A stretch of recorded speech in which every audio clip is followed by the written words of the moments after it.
দাদা, একদিকে এই যে রাজ্য সরকার ভাতা দেওয়ার জন্য সিঙ্গেল বেঞ্চের যে রায় সেটাকে চ্যালেঞ্জ করে আবারও ডিভিশন বেঞ্চে গেছে। সিঙ্গেল বেঞ্চে বিচারপতি অমৃতা সিনহা স্থগিতাদেশ দিয়েছিল, তাদেরকে ভাতা দেওয়ার জন্য রাজ্য সরকার একেবারে উঠে পড়ে লেগেছে।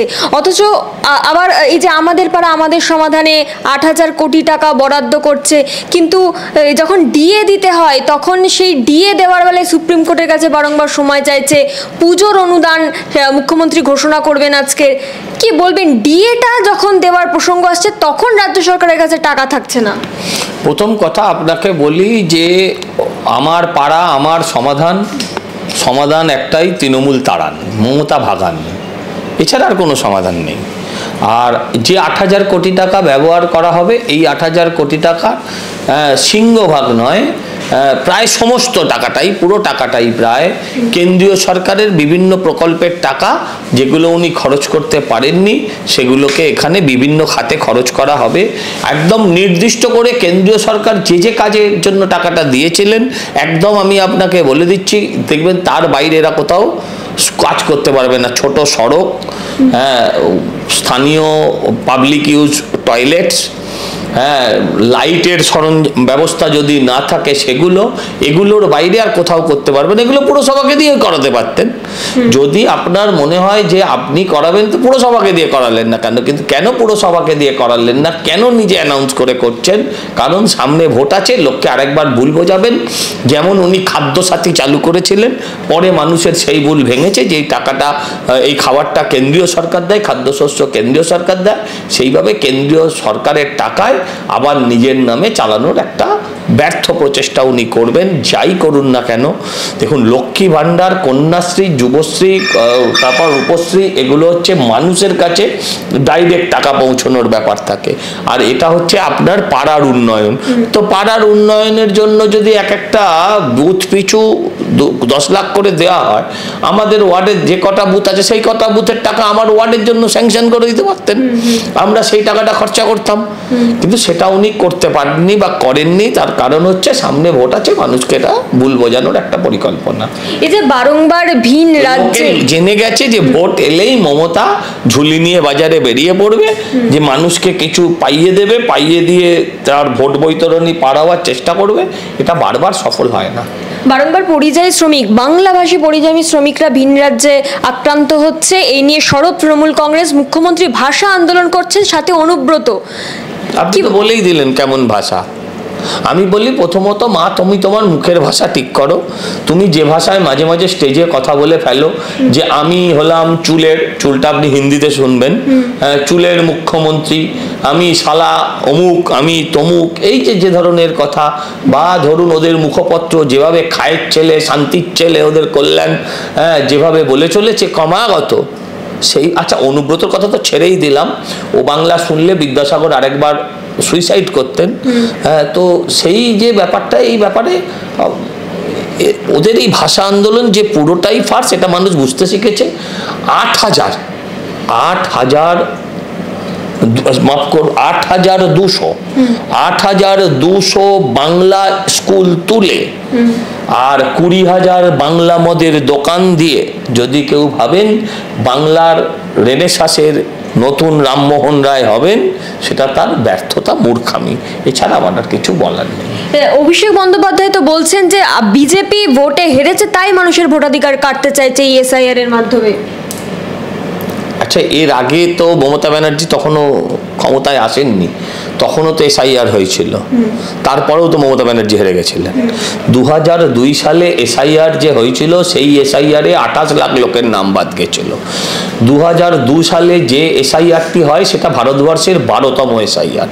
12তম এসআইআর মানে আপনাকে মানতে হবে 47 সাল থেকে আপনার 2002 সাল মানে প্রতি 5-7 বছর অন্তর একটা করে এসআইআর।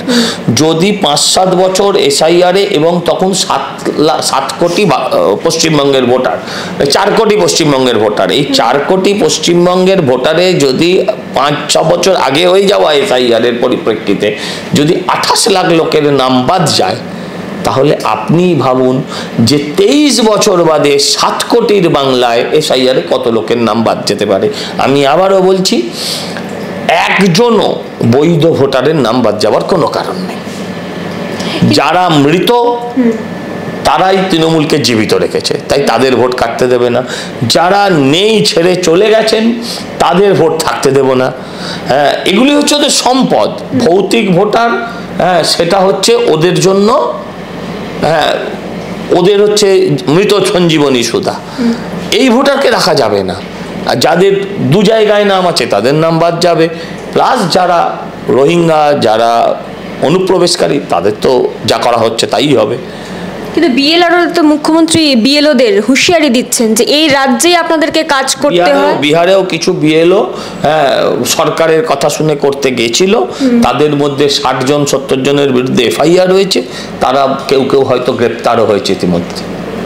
কিন্তু দাদা, এই ধরুন এই কাকদ্বীপের যে সাগরের এলাকায়, সেখানে প্রচুর মানুষ রয়েছেন যারা হয়তো দেশভাগের সময় এসেছিলেন বাংলাদেশ থেকে 40 বছর কি 30 বছর তারও আগে, কিন্তু সেই মানুষগুলোর আজও ভোটার কার্ড হয়নি, কারণ তারা হিন্দু ধর্মে, তারা কেউ মতুয়া রয়েছেন, বা এই তাদের এখনো ভোটার কার্ড হয়নি। সেখানকার স্থানীয় যারা নেতারা রয়েছে তারা তাদের ভোটার কার্ড করে দেয়নি, কারণ তাদের বাবা মায়ের যে বার্থ সার্টিফিকেট সেটা নেই। তাহলে তাদের সেটার জন্য এখন কেন্দ্রীয় স্বরাষ্ট্র দপ্তর তার একটা বিশেষ ব্যবস্থা করেছে।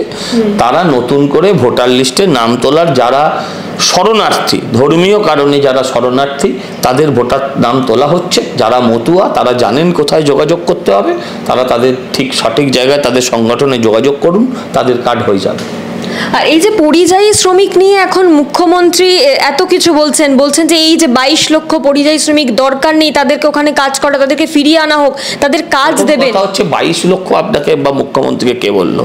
শুধু ব্যাঙ্গালোরেই আছে প্রায় 25 লক্ষ, শুধু ব্যাঙ্গালোরে 25 লক্ষ, মহারাষ্ট্রে লাখ 10 বাঙালি। হ্যাঁ, এই রাজ্যের পরিযায়ী শ্রমিক যারা তো অন্য জায়গায় গেছেন। আমার বক্তব্য হচ্ছে, মুখ্যমন্ত্রী যদি তাদের ভাত দিতে পারতেন তাহলে তারা চলে যেতেন। মুখ্যমন্ত্রী যদি তাদের কর্মসংস্থান দিতে পারতেন তাহলে কি তারা চলে যেতেন? আচ্ছা, আজকে পরিযায়ী শ্রমিকের জন্য এত চোখের জলে বুক ভাসাচ্ছেন যে মুখ্যমন্ত্রী, আজ থেকে 2-2.5 বছর আগে যখন করোনা হয়েছিল সেই পরিযায়ী শ্রমিকদের ঢুকতে দেয়নি।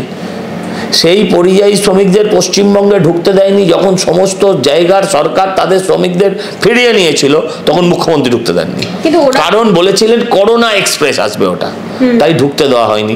তারা তাদের যে রাজ্যে ছিলেন সেই রাজ্যের সরকার, সব জায়গায় যে বিজেপি শাসিত নয়, অবিজেপি সরকারও তাদের যথেষ্ট রক্ষণাবেক্ষণ করেছেন, তাদের প্রতি দায়িত্ব পালন করেছেন। কিন্তু পশ্চিমবঙ্গের মুখ্যমন্ত্রী পরিযায়ী শ্রমিকদের ঢুকতে দেয়নি, যাদের জন্য আজ উনি কেঁদে ফাটাচ্ছেন। কিন্তু উনি তো বলছেন এরা নিজের ইচ্ছায় যায় না, এদেরকে ভুলিয়ে নিজের ইচ্ছায় যায় না, তো ভুলিয়ে বালিয়ে নিয়ে যায়। কে ভুলিয়ে বালিয়ে নিয়ে যায়? আপনি এত ভোলা, আপনি এত ভোলা আপন যে আপনাকে ভুলিয়ে বালিয়ে কেউ আপনার রাজ্য থেকে অন্য রাজ্যে নিয়ে চলে যাবে? আপনি ভোলেন কোথায়?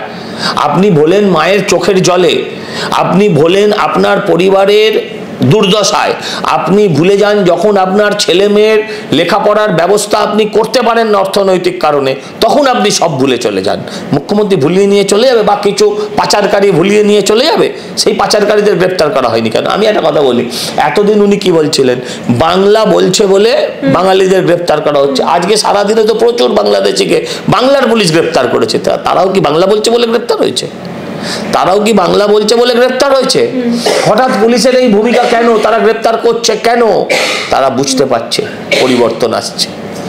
কিন্তু তাদেরকে 100 দিনের কাজ দেবেন তিনি, কর্মশ্রী। আপনি কাজ করছেন কেন? 100 দিনের কাজ করুন, আপনাকেও দেবে। 100 দিনের কাজে কত টাকা পাওয়া যায় জানেন? কলকাতা পুরসভায় 100 দিনের কাজে 202 টাকা পার ডে। আপনি 8 ঘন্টা পরিশ্রম করে 202 টাকা।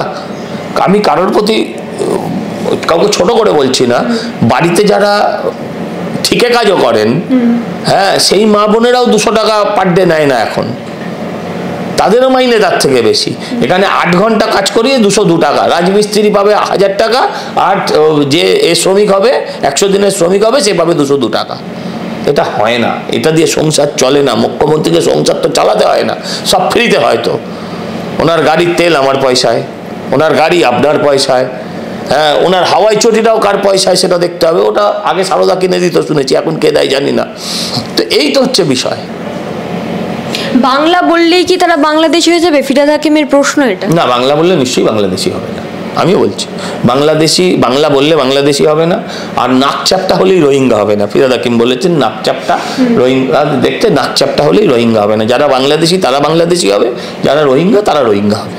এখন মুশকিল হচ্ছে এই যে হাইকোর্ট এসএসসির ক্ষেত্রে কি বলল, যে চাল আর কাঁকড়কে এমনভাবে মেলানো হয়েছে আলাদা করা যাচ্ছে না।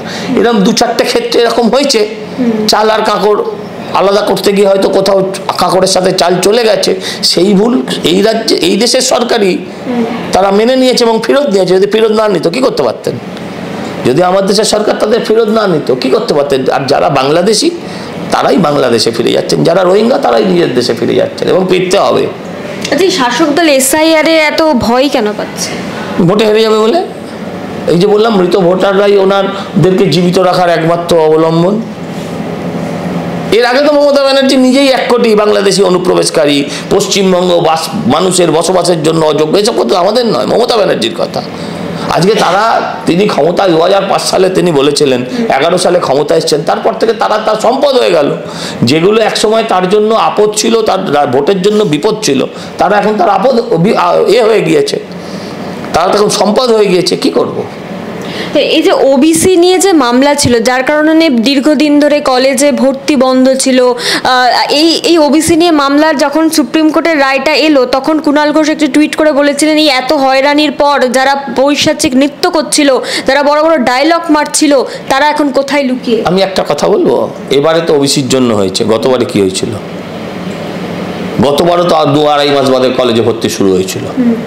গতবার কি হয়েছিল? গতবার তো OBC ছিল না। আর পিশাচ যদি পৈশাচিক নৃত্যের কথা অন্য কাউকে বলে, সেটা তার মহানুভবতা, তাকে আর কি বলতে পারি? কুণাল ঘোষ পিশাচ? আমি কিছু নাম বলবো না কারোর, আপনি বুঝে নেবেন, বাংলার মানুষ বুঝে নেবে। নিউ গড়িয়া মেট্রো স্টেশন, কবি সুভাষ, 15 বছর মধ্যে সেই স্টেশন বন্ধ করে দিতে হলো। এত মানুষের যাতায়াত, তখন মুখ্যমন্ত্রী রেলমন্ত্রী ছিলেন। 2010 সালে অক্টোবর মাসে সেটা তৈরি হয়েছিল। মুখ্যমন্ত্রী রেলমন্ত্রী ছিলেন, এ কথা ঠিক। আবার এই কথা নিয়ে আমি এইটাও বলতে চাই না যে মুখ্যমন্ত্রী রেলমন্ত্রী ছিলেন বলে পাটল ধরেছে। হ্যাঁ, কারণ মুখ্যমন্ত্রী, এরপরে আপনাদের চ্যানেলেই বেশি করে লোকেরা বলবে তখন প্রধানমন্ত্রী কে ছিল। আমরা ওর মধ্যে যেতে চাই না। এই যে জিনিসটা ঘটেছে সেটা ঘটার উচিত হয়নি। 15 বছরের মধ্যে একটা প্রকল্প এইভাবে যদি তাতে ফাটল দেখা দেয়, বিপজ্জনক হয়ে ওঠে, সেইটা ধরে দিতে হবে যেটা মানুষের পয়সার অপচয় হয়েছে, জনতার পয়সার অপচয় হয়েছে। এটা ঠিক হয়নি।